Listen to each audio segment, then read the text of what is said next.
The mining colony on Draxus 9 had been operating for 3 years without incident, and the frozen planet offered nothing but ice and valuable minerals buried deep beneath the surface, and Daniel Brooks had been working there for 18 months, and he was tired of the endless white landscape and the cold that seeped through even the best heating systems.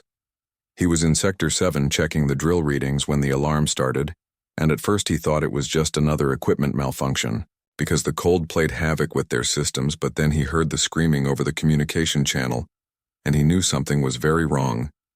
Daniel ran to the observation deck, and what he saw there made him stop in his tracks because the sky was no longer the normal darkness of space but had turned a deep crimson red. And there in the center of that impossible color was a tear, and it looked like someone had ripped reality itself apart with their bare hands. The other workers gathered around him, and nobody spoke because words felt useless in the face of what they were witnessing, and the tear grew wider and wider until it stretched across half the visible sky, and through it they could see something that made their minds struggle to understand what their eyes were showing them. First came the dragons, and there were 3 of them, and each one was larger than the biggest ship humanity had ever built, and their scales shimmered with colors that seemed to shift and change and move like liquid light, and they emerged from the tear with a grace that should have been impossible for creatures. So massive behind the dragons came their master, and she floated through the crimson sky as if walking on invisible steps, and she was an elf woman. But calling her that felt like calling a hurricane a breeze because she radiated power that made the air itself tremble, and her skin glowed with pale light, and her eyes burned with fires that looked older than stars. Daniel felt his heart hammering in his chest, and his hands were shaking, and he wanted to run, but his legs would not move. And all around him the other workers were frozen in the same terror, and some of them were crying and others were praying, and a few had simply collapsed to the floor. The elf woman descended toward the colony, and her dragons followed, and their shadows fell across the ice fields, and where those shadows touched the ice began to melt, and steam rose in great clouds, and the temperature sensors in the colony started screaming warnings as the outside temperature climbed impossibly fast. She landed on the ice just outside the main colony dome, and her feet touched down without making a sound, and the dragons landed behind her, and their weight cracked the ice and sent tremors through the ground that made the buildings shake, and Daniel grabbed onto a railing to keep from falling. The colony administrator, Patricia Hayes, was trying to organize an evacuation, but where could they go? In the escape ships would take hours to prep, and this being had crossed the distance from the tear to the colony in seconds, and running seemed pointless. The elf woman raised one hand, and her voice filled the air, and it was everywhere at once, and Daniel heard it in English, but he saw others react as if they heard it in their own languages, and she was speaking to all of them simultaneously.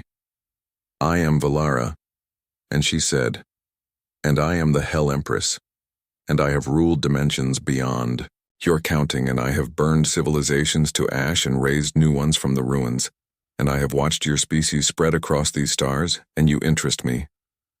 Her dragons lifted their heads, and their eyes glowed with inner fire, and one of them opened its mouth, and Daniel saw flames dancing between its teeth, and he understood that this creature could incinerate the entire colony with a single breath, and there would be nothing they could do to stop it. Valara continued speaking, and her words carried weight that pressed down on everyone who heard them. "I have come to offer you a choice, and one among you will be granted 3 sacred requests, and these requests may be anything within my considerable power to grant. And I can give you immortality or vast knowledge or weapons that could make you masters of this galaxy. And I can reshape worlds or tear down empires or grant you abilities beyond your current understanding." The workers looked at each other with confusion, and fear and hope and greed all mixed together, because who would not want such power? And yet there was something in the Hell Empress voice that suggested this offer came with a price, even if she had not named it yet. "But know this," and Valara said, and her smile cold and ancient, "and whoever accepts must choose their words carefully, because in the old magic words have power and weight, and what is asked cannot be unasked, and what is granted cannot be ungiven, and there are consequences to everything." Daniel felt something stir inside him, and it was not bravery exactly because he was still terrified, but it was a kind of clarity, and he understood that someone needed to step forward and someone needed to face this being, because if they all stood frozen in fear, then she would simply choose someone herself, and that seemed worse somehow. He pushed away from the railing and started walking toward the airlock, and Patricia grabbed his arm and tried to stop him. But he shook his head and kept moving, and behind him he heard someone say his name, but he did not turn around. The airlock cycled, and Daniel stepped out onto the ice, and the heat from the dragons hit him like a physical wall, and he had not bothered to put on a thermal suit, and he should have been freezing. But instead he was sweating, and his skin felt like it was burning. He walked toward Valara, and each step felt like moving through deep water, and the pressure of her presence grew stronger the closer he got, and his instincts screamed at him to run, but he forced himself to keep walking until he stood before the Hell Empress and looked up at her burning eyes. "You," and she said, and her voice amused, "and you will be the one. And you are either very brave or very foolish human, and perhaps both, and speak your name." "Daniel Brooks," and he said, and his voice steadier than he expected. "Well then," Daniel Brooks and Valara said, "and make your first request and choose your words with the greatest care, because they will shape not just your fate but perhaps the fate of your entire species." Daniel stood before the Hell Empress, and his mind was racing because what could he possibly ask for that would be worth this moment? And around him the ice was melting into pools of water that steamed in the heat radiating from the three massive dragons, and he could feel the weight of every eye in the colony watching him through the observation windows. Valara waited with the patience of something that had existed for eons, and her dragons shifted behind her, and their movements sent tremors through the ground, and Daniel thought about all the things a person might want and all the things humanity needed, and all the dangers they faced in this vast and often hostile galaxy. He could ask for technology that would advance humanity by centuries, and he could ask for weapons to protect Earth and the colonies, and he could ask for wealth or power or knowledge beyond measure. And any of those things would be treasured and celebrated and remembered forever. But then Daniel thought about the way she had introduced herself and the way she had said she watched humanity spread across the stars. And there was something in her words that suggested this was not the first time she had made such an offer to another species. And he wondered what had happened to those other species and whether they still existed. "I request," and Daniel said slowly and feeling each word carefully before he spoke it, "and that you and all beings like you, and leave humanity alone forever, and that you never interfere with us or manipulate us or try to guide us or control us in any way, and that we be allowed to grow and learn and make our own mistakes and find our own path, without any outside influence from powers like yours." The silence that followed was absolute, and even the wind seemed to stop and the dragons froze in place, and Valara stared at him with those burning eyes. And for several long seconds nothing moved and nothing breathed, and Daniel wondered if he had just made a terrible mistake. Then something changed in the Hell Empress face, and it was subtle but unmistakable, and she faltered, and the certainty and the ancient arrogance that had radiated from her wavered, and she looked at Daniel with what might have been surprise or confusion, or perhaps even respect. "You," and she said, and her voice carrying disbelief, "and you would use a sacred request for that?" "Yes." And Daniel replied, and his heart pounding, but his voice steady. The dragons shifted restlessly, and their heads turning toward their mistress as if seeking direction, and one of them made a sound deep in its throat that was like thunder rolling across mountains, and Valara raised one hand, and they settled, but their eyes remained fixed on Daniel with an intensity that made his skin crawl. "Explain yourself, human," and Valara commanded. "And you have 2 more requests remaining, and you could ask for anything, and power beyond imagination, and immortality, and the secrets of the universe, and yet you waste your first request on asking me to leave." And why? Daniel took a deep breath and let it out slowly, and he thought about how to put into words what he felt and what he believed about humanity and their place in the cosmos. "Because," and he said, "and if you stay, and if you grant us power or knowledge or technology we did not earn, and then we will never know what we could have become on our own, and we will always wonder if our achievements were truly ours, or if they were just gifts from you, and we will become dependent on you, and we will look to you for guidance instead of finding our own way." He paused and gathered his thoughts and continued, "And because I think you have done this before, and I think you have found other young species and offered them the same choice. And I think some of them accepted and asked for power and asked for knowledge, and I think maybe those species do not exist anymore. Or if they do exist, they are not free. And they are your servants, or your slaves, or your puppets." Valara eyes narrowed and her expression unreadable, and behind her the dragons watched with ancient intelligence that suggested they understood every word. "You are perceptive," and she admitted. "And yes, I have made this offer before. And yes, some accepted and asked for power, and they are gone now and consumed by their own greed or destroyed by the very gifts they requested or bound to my service for eternity. And that is the nature of power freely given, and it always costs more than those who receive it. Expect to pay, then why offer it?" And Daniel asked. "Because it amuses me," and Valara said with brutal honesty, "and because I am curious to see what you will do.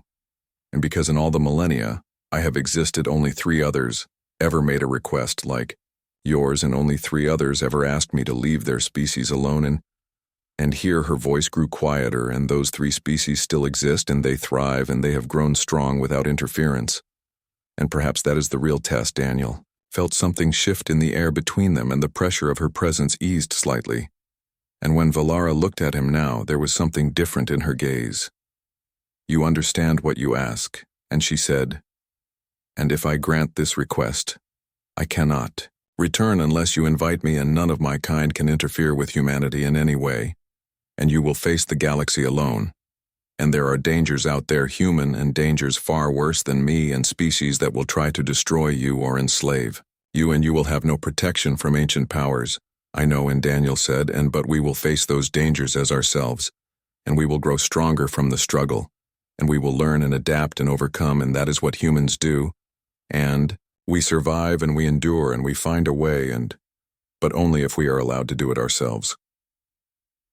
The Hell Empress studied him for a long moment, and her dragons had gone completely still, and the only sound was the dripping of melted ice and the distant hum of the colony systems.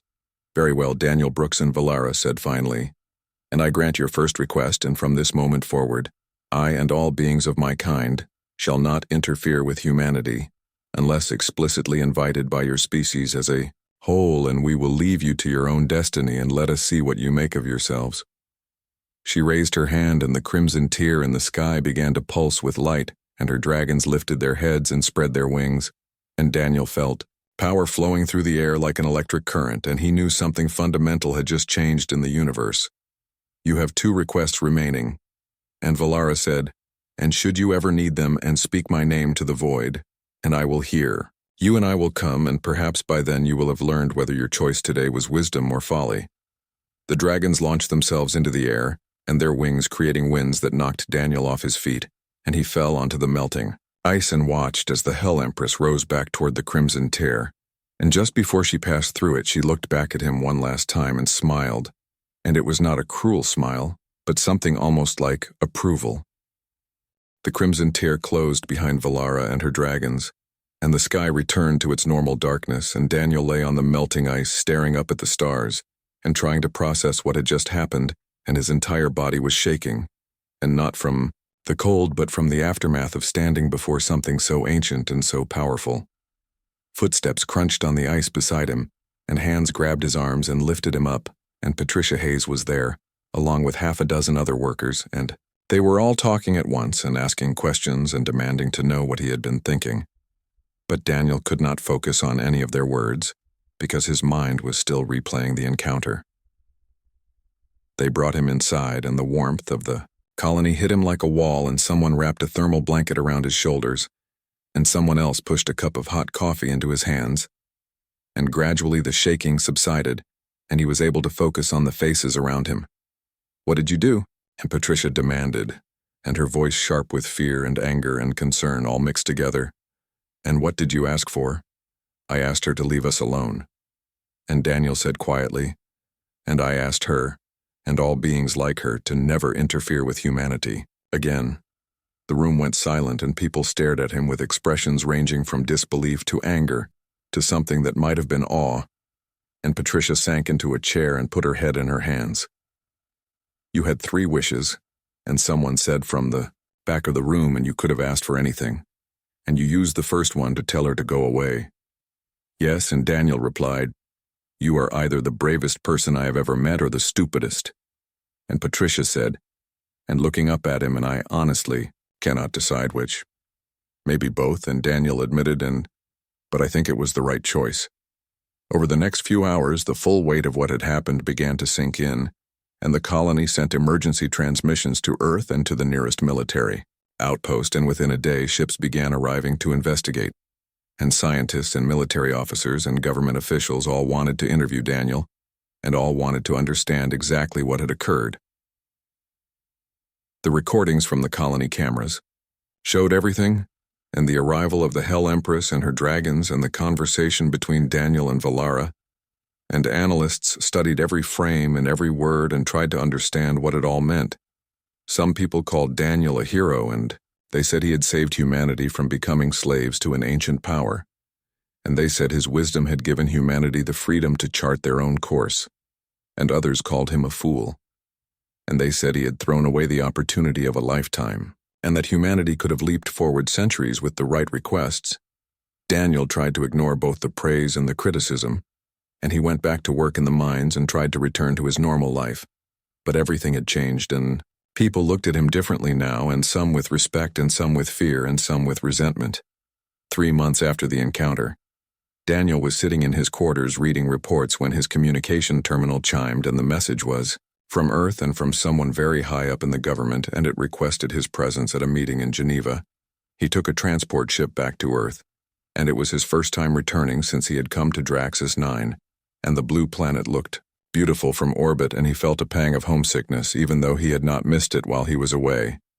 The meeting was held in a secure facility deep underground, and there were representatives from every major government and from the military and from the scientific community, and they all had questions, and they all wanted to understand what Daniel had done and why we have been analyzing the implications of your request. And a woman named Dr. Linda Carter said, and she was some kind of expert on alien contact protocols, and we believe you may have fundamentally altered humanity's future. That was the idea. And Daniel replied, some people believe you should have consulted with leadership before making such a decision, and a military officer said, and his tone accusatory. And what you did affected the entire species, and you had no right to make that choice alone. I did not have time to call a committee meeting, and Daniel shot back, and the Hell Empress was not going to wait while we debated and discussed and formed subcommittees, and someone had to act. Fairpoint, and Patricia said, and she had been called to Earth as well to give her account. But the question now is, what do we do next? That question sparked a debate that lasted for hours, and some argued that humanity should focus on rapid expansion and on claiming as much territory as possible before encountering other species, and others argued for caution and for building up defenses and for preparing for the dangers that Valara had warned about. Daniel listened to it all and said little, and he had made his choice and used his request, and now it was up to humanity as a whole to decide what to do with the freedom he had won for them. Eventually the meeting ended, and no clear consensus was reached, and Daniel was told he could return to Draxus 9 or take a position on Earth if he preferred, and he chose to go back to the colony, because despite everything it had become his home. But before he left Earth, he received a private message from Dr. Carter, and she asked to meet him for coffee in a small cafe near the facility, and when he arrived she was already there waiting. I wanted to talk to you away from all the politicians and generals, and she said as he sat down, and I wanted to ask you something personal. All right? And Daniel said cautiously, do you regret it? And she asked, and using your first request that way, and knowing you still have 2 more, but that you might never see the Hell Empress again to use them. Daniel thought about it for a moment and then shook his head. No, and he said, and I do not regret it, and because even if I never use the other 2 requests, and even if humanity struggles and suffers and makes terrible mistakes along the way, and at least they will be our mistakes and our struggles and our choices, and that matters more than any power she could have given us. Dr. Carter smiled, and it was a sad smile, but also a knowing one. You know, and she said, and most people would not see it that way, and most people would have asked for power or knowledge or something they could use immediately. But I think you understood something important, and you understood that the most valuable thing we have is our agency and our ability to choose our own path. Daniel nodded, and that is exactly it. They talked for a while longer, and then Daniel caught his transport back to Draxus 9, and he returned to work in the mines, and life continued, and the encounter with the Hell Empress faded into history and became the subject of books and documentaries and academic papers. But Daniel never forgot the weight of Valara gaze or the power that had radiated from her 3 dragons, or the moment when she had faltered and looked at him with something like respect, and he knew that somewhere out in the vast darkness between dimensions, the Hell Empress was watching and waiting to see what humanity would become. 5 years passed after the encounter with the Hell Empress, and humanity expanded into new star systems, with a determination that surprised even themselves, and they built colonies on hostile worlds and established trade routes and began to encounter other species, and some of those encounters were peaceful, and some were not. Daniel Brooks remained on Draxus 9, and he had been promoted to chief engineer, and he oversaw operations for the entire mining complex, and he tried to live a quiet life. But his name was known across human space, and people still talked about the man who had turned down the Hell Empress gifts. The colony had grown significantly, and what had once been a small outpost of 200 people now housed over 3,000, and they had expanded the mining operations and built new facilities, and Draxus 9 had become an important hub for mineral extraction and processing. Daniel was in his office reviewing production reports when the alarm started, and his first thought was equipment failure because despite all their improvements, the cold still caused problems. But then he heard the panic in the voices over the communication channel, and he knew it was something worse. He ran to the observation deck and saw ships in orbit, and dozens of them, and they were not human vessels, and their design was angular and aggressive, and even from the ground he could tell they were warships, and his heart sank, because this was exactly the kind of danger Valara had warned about. The ships began descending and landing in a loose circle around the colony, and their weapons visible and powered, and a message came through on all frequencies, and the translation software struggled with the language but eventually produced text that scrolled across every screen. This world now belongs to the Kresh Empire, and all humans present are ordered to surrender immediately, and resistance will result in immediate destruction of your colony, and you have 1 hour to comply. Patricia Hayes, who was still the colony administrator, called an emergency meeting, and everyone was talking at once, and some wanted to fight, and some wanted to flee, and some wanted to surrender and hope for mercy. We cannot fight them, and one of the security officers said, and his name was Greg Palmer, and we have mining equipment and basic defensive weapons, and they have warships, and we would last maybe 5 minutes. We cannot surrender either. And Patricia said, and because we know what the Kresh do to conquered species, and they are slavers, and if we give up, we condemn everyone here to a life of servitude. Then what do we do? And someone asked. Daniel had been silent during the discussion, and his mind working through possibilities and weighing options, and finally he spoke. I still have 2 requests, and he said quietly. Everyone turned to look at him, and the room went silent, and Patricia leaned forward. You mean, and she started, I can call the Hell Empress. And Daniel said, and Valara told me that if I ever needed to use my remaining requests, I should speak her name to the void, and she would hear me, and she would come. You would do that. And Greg asked, and after you went to such lengths to get her to leave us alone to save 3,000 lives, and Daniel said, and yes, I would do that. But what would you ask for? And Patricia wanted to know. And you cannot just ask her to destroy the Kresh fleet, and that would be interference, and it would violate the whole point of your first request, I know. And Daniel replied, and I have been thinking about it, and I think I know what to ask. He did not wait for further discussion, and he left the meeting and took an elevator to the surface and walked out onto the ice alone. And the Kresh ships loomed in the distance, and he could see figures moving around them and preparing for an assault.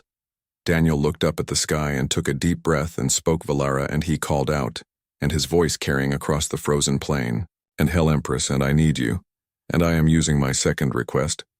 For a moment nothing happened, and Daniel wondered if he had done it wrong, or if Valara had forgotten her promise, or if she simply did not care. But then the sky began to change, and crimson light spread across the darkness, and reality tore open just as it had 5 years before. The 3 dragons emerged first, and they were just as massive and just as terrifying as Daniel remembered. And behind them came Valara, and she floated down through the crimson sky and landed on the ice before him, and her burning eyes fixed on his face. Daniel Brooks, and she said, and her voice amused, and I wondered if you would ever call, and what has happened that brings you to use your second request. We are about to be attacked by the Kresh Empire. And Daniel said, and pointing toward the distant ships, and they want to enslave everyone in this colony, and I need your help." Her expression did not change, but Daniel thought he saw something flicker in her eyes, and she turned to look at the Kresh ships, and her dragons followed her gaze. "And what do you request, human?" And she asked. "This is what I want." And Daniel said carefully, and having thought through every word, "And I request that you give me and only me and the knowledge and ability to defend this colony, and not the weapons or the power itself, but the understanding of how to use what we already have in ways we have not imagined, and the tactical knowledge to outthink our enemies, and the courage to act when action is needed."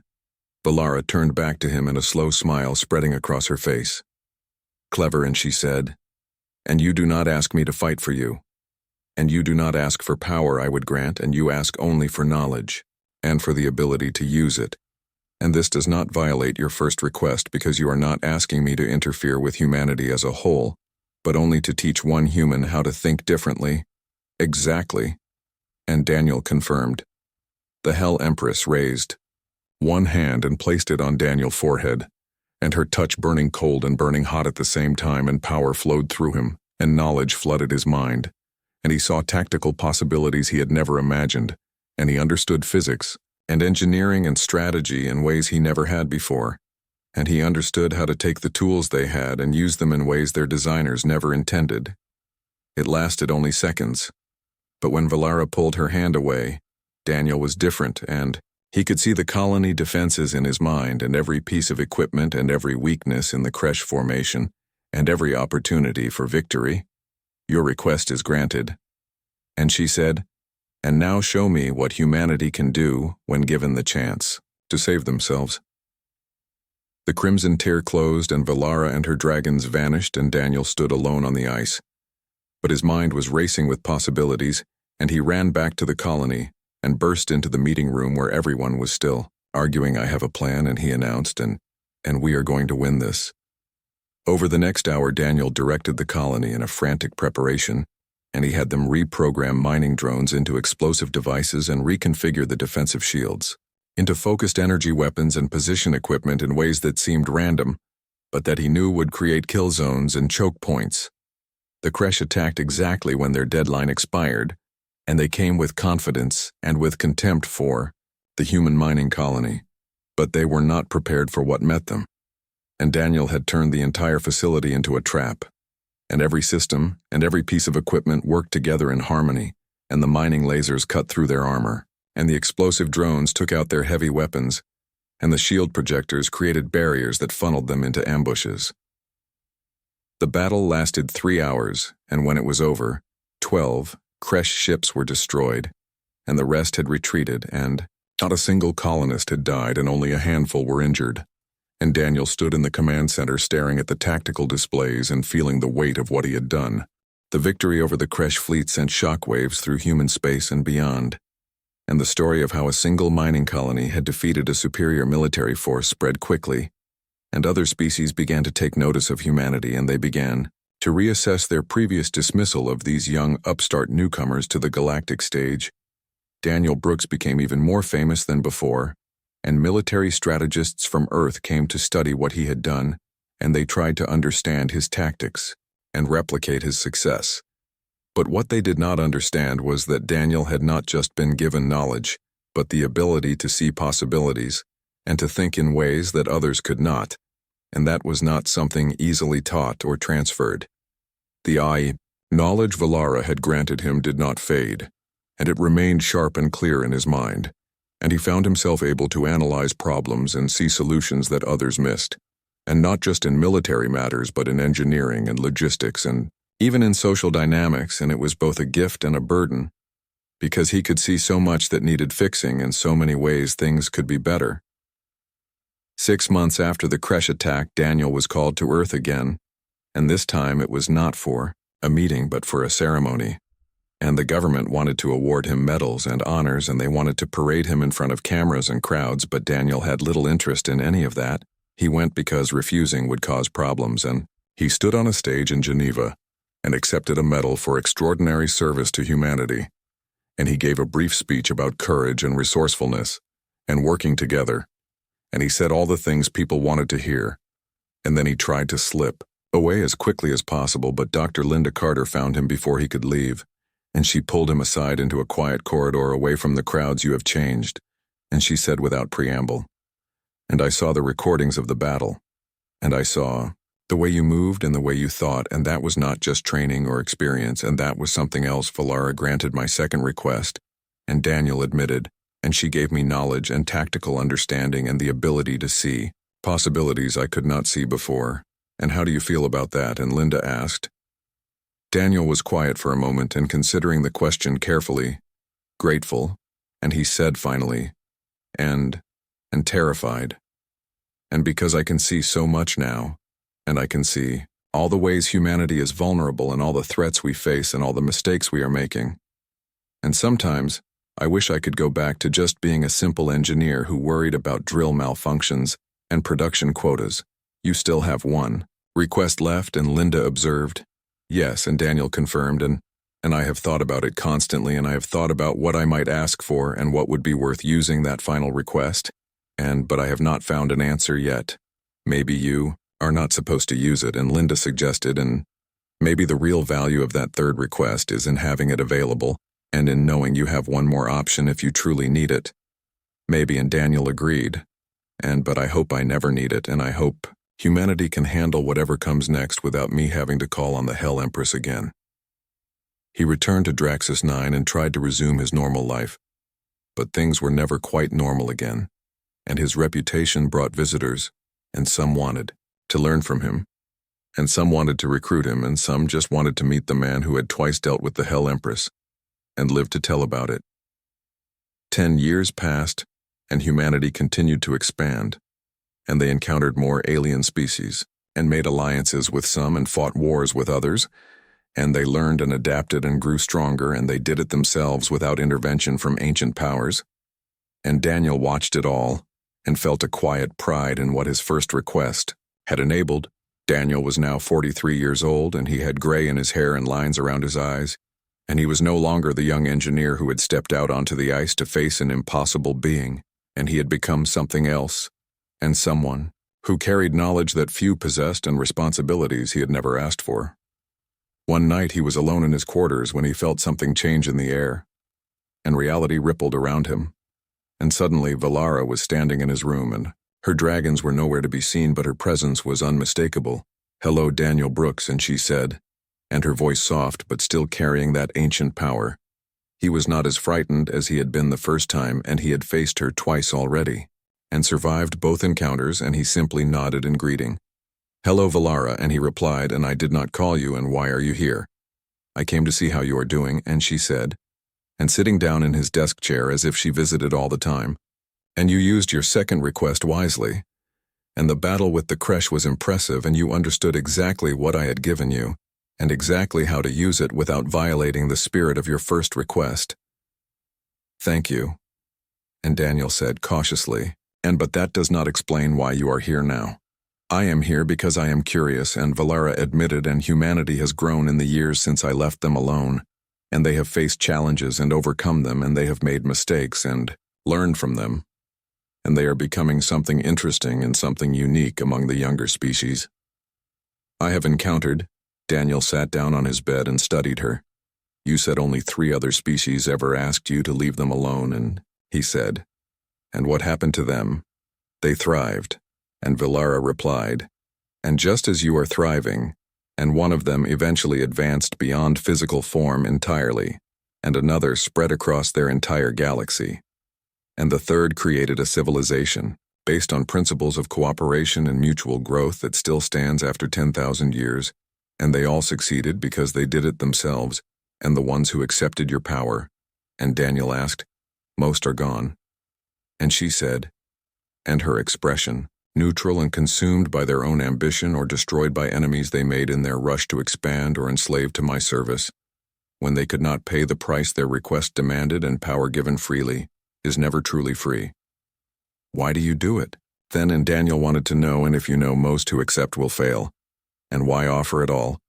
Because the ones who succeed interest me, and Valara said, and because I want to see what you will become, and your species and your people and you have potential, Daniel Brooks, and great potential, and I am invested now in seeing whether you fulfill it. She stood and reality began to ripple around her again. You still have one request remaining, and she said, and use it wisely when the time comes, and or do not use it at all, and either choice may be correct. Wait. And Daniel said, and standing up, and can I ask you something? You may ask. And Valara replied, and though I may not answer, why did my first request make you falter? And he asked, and you are ancient and powerful, and you must have heard every kind of request imaginable. And so why did asking you to leave surprise you? Because, and she said, and her burning eyes meeting his. And most beings ask for what they want in the moment, and power or wealth or knowledge or revenge, and they think small and they think only of themselves, but you thought of your entire species, and you thought of the future, and you were willing to sacrifice personal gain for collective freedom. And that is rare, Daniel Brooks, and that is precious, and that is why I respect you. She vanished, and the air settled, and Daniel was alone again, and he sat in silence for a long time, thinking about her words and about the future and about the weight of that final unused request. Years continued to pass, and humanity kept growing and kept learning, and they faced new challenges and overcame them. And they built a civilization that was uniquely theirs, and shaped by their choices, and their struggles and their triumphs. Daniel grew older and eventually retired from active service, and he spent his later years teaching and mentoring and sharing what he had learned with the next generation, and he never used his third request, and he never needed to, and humanity found their own way forward, just as he had hoped they would, on his deathbed surrounded by friends and family. Daniel thought about that frozen day on Draxus 9 when he had faced the Hell Empress and made a choice that changed everything, and he thought about the path humanity had taken and the future they were still building, and he smiled because he knew he had been right. The last thing he saw before his eyes closed was a flicker of crimson light in the corner of the room, and a presence both ancient and familiar. And Valara was there watching and witnessing and perhaps mourning in her own way. And somewhere in the spaces between dimensions, the Hell Empress added Daniel Brooks to the very short list of beings she considered worthy, and she continued to watch humanity with interest and with hope and with the patience of something that would exist long after stars burned out, wondering what they would become and whether they would join those rare few who had succeeded against all odds in forging their own destiny.